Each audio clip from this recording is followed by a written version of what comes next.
Exemplos de exercícios de reabilitação vestibular que eu utilizo muito aqui no consultório.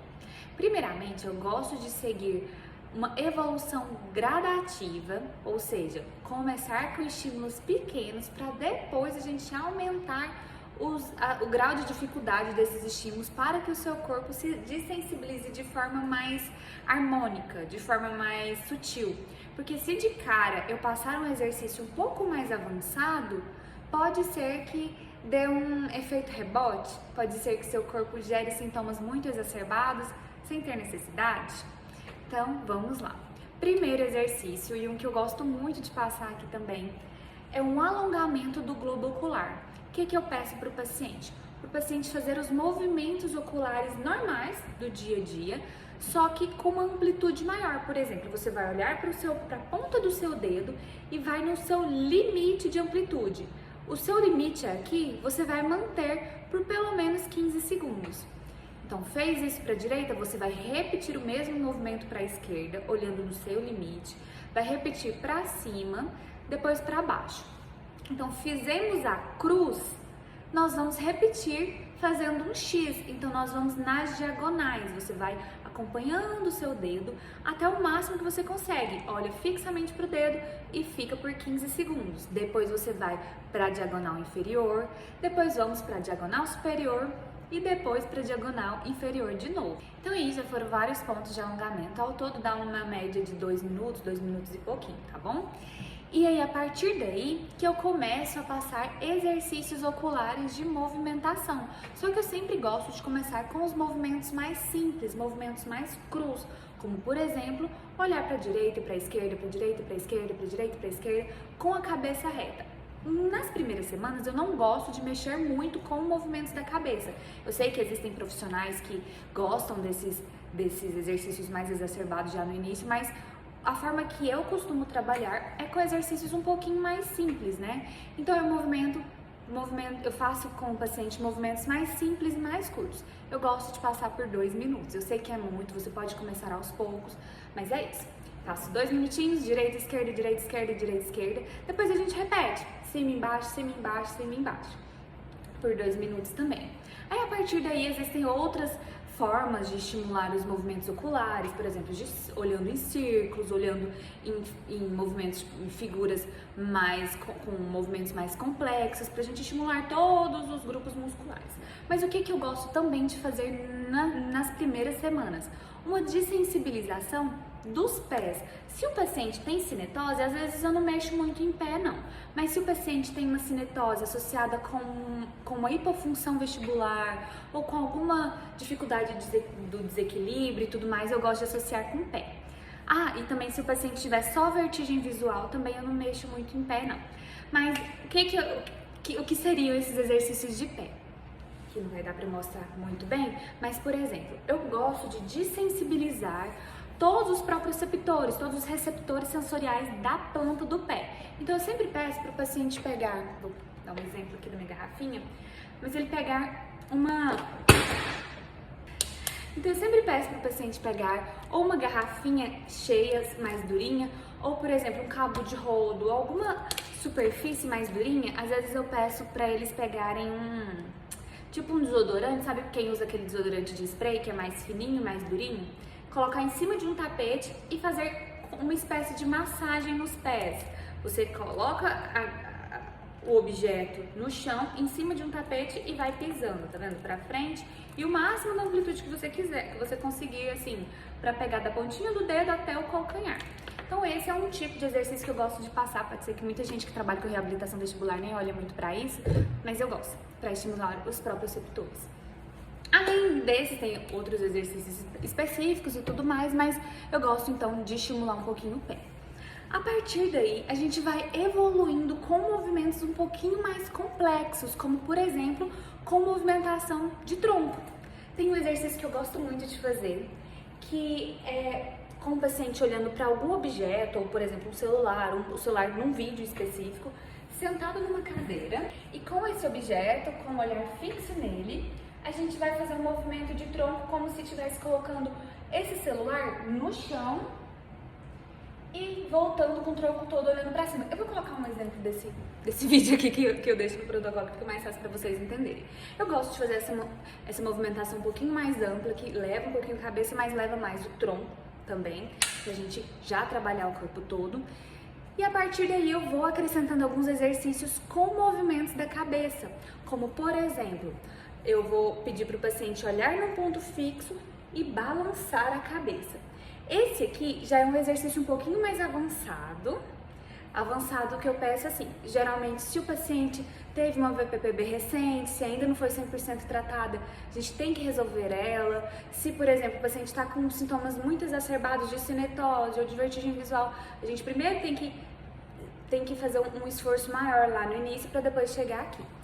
Esse movimento já estimula um pouquinho mais, mas é olhando o tempo todo num ponto fixo e balançando a cabeça, com um tempo também determinado de 2 minutos.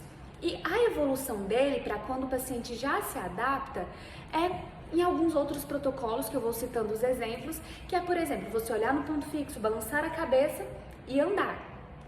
Ou você, por exemplo, olhar no ponto fixo, balançar a cabeça e andar em uma esteira. Então a gente sempre consegue piorar o negócio, mas é sempre importante que a gente comece lá no início, não esqueça disso. Outros exemplos de exercícios também, por exemplo, olhar no ponto fixo e balançar a cabeça para cima e para baixo também é importante. Então a gente vai fazendo na graduação que eu falei, começa só com a cabeça, depois vai andando, depois anda na esteira se possível e sempre evoluindo. Ou, por exemplo, olha no ponto fixo, balança a cabeça de um pé só, se você conseguir. E eu acabei não falando aqui, mas é importante também, esses exercícios iniciais, se o paciente está com muito sintoma também, você pode começar sentado. Depois você faz em pé com apoio, depois em pé sem apoio, depois que a gente começa a andar e a partir daí evoluir talvez para andar em uma esteira. E um outro exemplo de exercício que eu gosto muito de trabalhar, às vezes eu consigo colocar ele até lá no início mesmo, assim, para pacientes que estão com sintomas exacerbados, mas eu coloco às vezes com um pouquinho de apoio, é andar com os olhos fechados. É um exercício muito importante, muito interessante pra gente desensibilizar aí o corpo todo, a gente tirar o sistema visual e trabalhar aí a propriocepção e o labirinto. E eu sempre peço para o paciente andar para frente com os olhos fechados ao lado de uma parede, porque se caso desequilibre, dá pra dar uma apoiada, né? E aí, na fase inicial, eu peço para ele ir aos poucos, sempre tocando na parede. Aí, com a evolução, eu peço para tirar a mão da parede e andar sem apoio mais próximo à parede. E uma evolução dele interessante também é ir para frente com os olhos fechados e voltar de ré com os olhos fechados também. Então, a gente já vai estimulando aí um pouquinho a mais. E um outro exemplo de exercício, só que um pouquinho mais exagerado, que geralmente eu passo lá nos últimos protocolos, é o paciente fazer uma rotação na cadeira giratória, por exemplo, lendo um livro. Você pega um livro, pega o que você quiser, uma leitura que seja, preciso que você foque de fato nessa leitura e a gente vai girar lendo isso o tempo todo. Se você não tiver cadeira giratória, eu peço para o paciente rodar sobre o próprio eixo. Por exemplo, pega o livro e vai girando. Dá para estimular bastante também.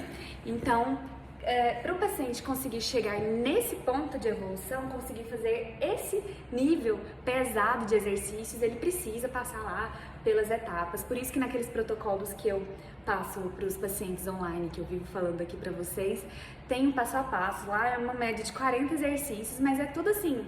Começa um pouquinho, respeita o seu corpo. Se conseguir, para a segunda semana a gente já vai para o protocolo B. Se não conseguir, a gente permanece nesse protocolo lá por mais tempo.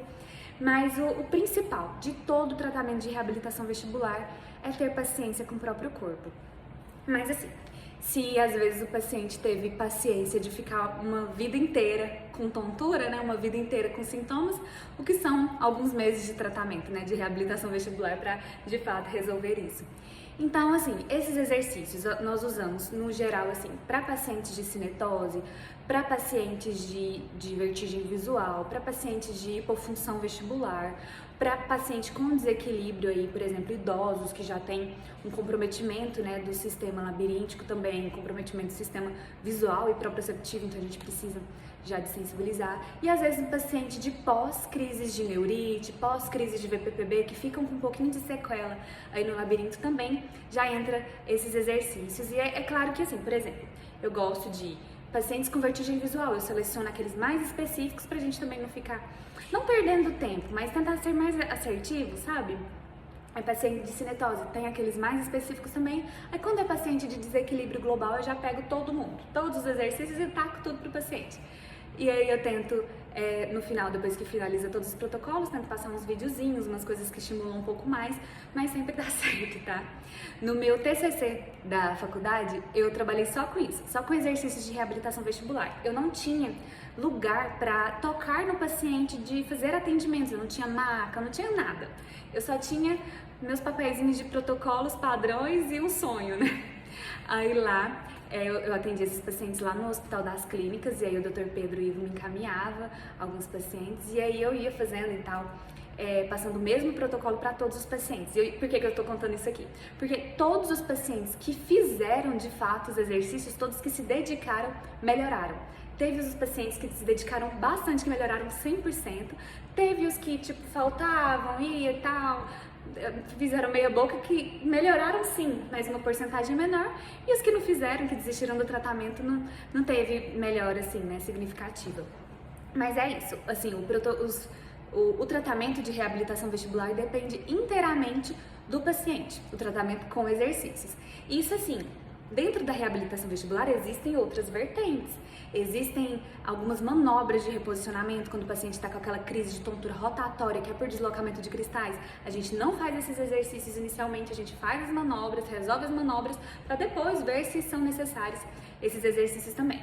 Ou o paciente, por exemplo, de doença de Meniere, a gente precisa fazer um monte de outras técnicas, né, específicas para a drenagem do labirinto, terapias manuais e tudo mais que eu vi falando aqui também. Ou, por exemplo, paciente com tontura desencadeada por fatores emocionais, tontura por TPPP, a gente não pode fazer só esses exercícios, a gente entra com eles também, mas primeiro precisa de todo um outro tratamento por trás disso. Então, a reabilitação vestibular não se resume apenas em exercícios, mas eu quis passar para vocês aqui alguns que eu uso muito e eu espero ter ajudado, eu espero ter esclarecido aí as dúvidas de vocês. E se tiver mais dúvidas, pode perguntar aqui que eu vou responder, tá bom? Então, fica com Deus e tchau, tchau!